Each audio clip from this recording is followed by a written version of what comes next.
சென்னை தியாகராய நகரில் இந்த அடுக்குமாடி வீட்டில் நடத்தப்பட்ட வருமான வரி சோதனை வருமான வரி அதிகாரிகளையே ஆச்சரியத்தில் ஆழ்த்தியுள்ளது. முதல்வர் ஓ பன்னீர்செல்வத்துக்கு நெருக்கமாக கருதப்படும் சேகர் ரெட்டி என்ற இவரது வீட்டில் இருந்து சுமார் 100 கிலோ தங்கமும் 90 கோடி ரூபாய் நோட்டுகளும் கைப்பற்றப்பட்டன. இதில் 10 கோடி ரூபாய் அளவிலான புதிய 2000 ரூபாய் நோட்டுகளும் அடக்கம். அண்மை காலத்தில் நடத்தப்பட்ட வருமான வரி சோதனையில் ரெட்டியின் இல்லத்திலிருந்தே அதிக அளவு கருப்பு பணம் கண்டுபிடிக்கப்பட்டதாகவும் கூறப்படுகிறது. சேகர் ரெட்டி முதல்வர் ஓ பன்னீர்செல்வத்துடன் நெருக்கமானவர் என்றும் கடந்த சட்டமன்ற தேர்தலில் வேலூர் தொகுதியில் அதிமுக சார்பாக போட்டியிட விருப்பம் தெரிவித்தவர் என்றும் கூறப்படுகிறது.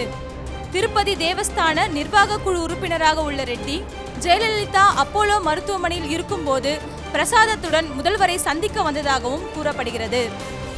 ரெட்டியின் வீட்டிலிருந்து கண்டுபிடிக்கப்பட்டுள்ள கருப்பு பணம் தேசிய அளவில் பரபரப்பை ஏற்படுத்தும் பெரும் தலைப்புச் செய்தியாகவும் மாறியுள்ளது.